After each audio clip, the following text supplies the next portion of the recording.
এই ভিডিওতে আমি আপনাকে বলেছিলাম কিভাবে চ্যাটজিপিটি ব্যবহার করে ইউটিউব স্ক্রিপ্ট লিখতে পারেন, বাট একটা প্রবলেম যেটা অনেকেই ফেস করেছেন এবং হয়তো আপনিও করছেন, সেটা হলো যদি আপনি চ্যাটজিপিটিকে বলেন একটা 30 মিনিটের স্ক্রিপ্ট লিখতে, তাহলে ও শুধুমাত্র 3 থেকে 5 মিনিটেরই স্ক্রিপ্ট লিখে আর ট্রানজেকশনও ঠিক মতো লিখে না। মানে যখন আমরা এক পয়েন্ট থেকে আরেক পয়েন্টে মুভ করি তখন ভিউয়ার্সকে এঙ্গেজ রাখতে স্টোরি টেলিং করতে হয়, কারণ এই জায়গাতেই অনেক বেশি রিটেনশন ড্রপ হয়।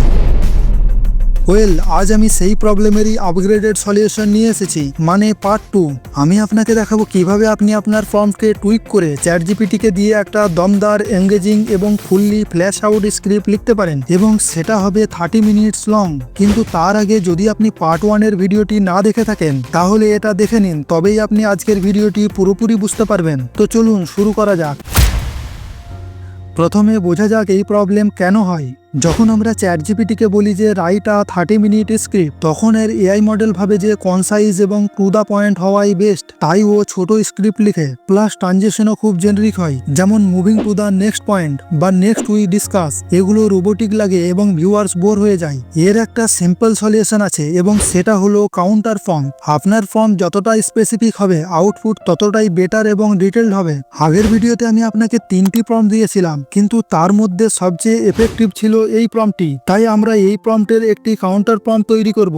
এই প্রম্পট ব্যবহার করার পর যদি আপনি দেখেন স্ক্রিপ্ট ঠিক মতো বড় হচ্ছে না, তাহলে চ্যাটজিপিটিকে বলুন make this script longer and more engaging with the same tone and language. এর পরেও যদি স্ক্রিপ্ট আপনার ইচ্ছার মতো বড় না হয়, তাহলে আবারও একই প্রম্পট দিন।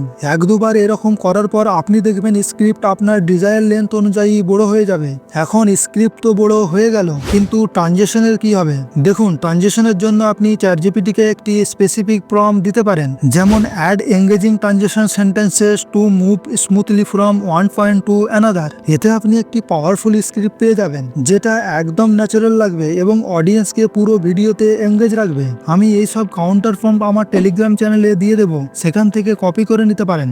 যদি এই ভিডিওটি আপনার জন্য হেল্পফুল হয় তাহলে একটা লাইক এবং চ্যানেলটাকে সাবস্ক্রাইব করতে ভুলবেন না, যাতে আমি আরও এরকম এডুকেশনাল ভিডিও বানানোর জন্য মোটিভেশন পাই। যদি আপনি এখনো পার্ট 1 এর ভিডিওটি দেখে না থাকেন তাহলে এখানে ক্লিক করে দেখে নিন। আর যদি আপনি শিখতে চান কিভাবে চ্যাটজিপিটি ব্যবহার করে হরর স্টোরি লিখতে হয়, তাহলে এই ভিডিওটি দেখতে ভুলবেন না।